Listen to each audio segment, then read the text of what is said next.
أعوذ بالله من الشيطان الرجيم بسم الله الرحمن الرحيم اللهم صل على محمد وعلى آل محمد كما صليت على إبراهيم وعلى آل إبراهيم إنك حميد مجيد اللهم بارك على محمد وعلى آل محمد كما باركت على إبراهيم وعلى آل إبراهيم إنك حميد مجيد۔ اللہ تعالیٰ قرآن حکیم کی سورہ نمبر 3 سورۃ آل عمران آیات نمبر 130 میں ارشاد باری تعالیٰ ہے، ترجمہ: اے ایمان والو، بڑھا چڑھا کر سود نہ کھاؤ اور اللہ تعالیٰ سے ڈرو تاکہ تمہیں نجات ملے۔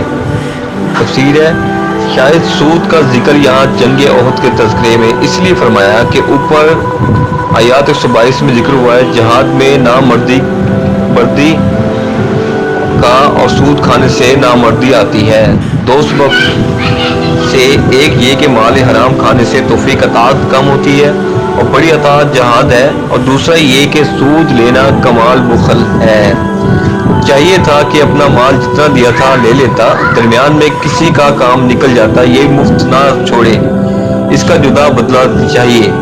تو جس کو مال پر اتنا بخل ہو وہ جان کب دینا چاہے گا؟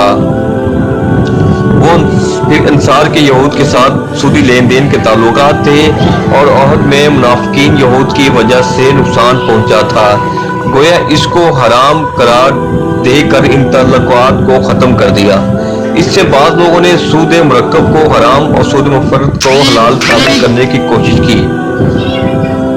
سود لین دین کو حرام، سود دینے کو حرام اور سود لینے کو حلال کرانے کی کوشش کی، حالانکہ یہاں اس زمانے کے سود خوروں کی سنگ دلی بیان ہو رہی ہے جو آج بھی موجود ہے۔ زمانہ جہلیت میں بہت سے لوگ دوسروں کو سودی قرض دیا کرتے، جب قرض کی میعاد ختم ہو جاتی تو مغرور سے کہتے قرض ادا کرو ورنہ سود میں اضافہ کرو۔ قرض ادا نہ کرنے کی صورت میں میعاد میں توسیع کر دی جاتی، سود کی مقدار میں اضافہ کر دیا جاتا۔ اس طرح کچھ عرصے کے بعد سود کی مقدار اصل زر سے بھی کئی گنا زیادہ ہو جاتی، اور یہ سود تجارتی اور غیر تجارتی دونوں طرح کا ہوتا تھا، جیسے کہ اس آیات کی تفسیر کے تحت تابعین نے تصریح کی ہے۔ سودی کاروبار کی اس بھیانک صورت کی طرف قرآن نے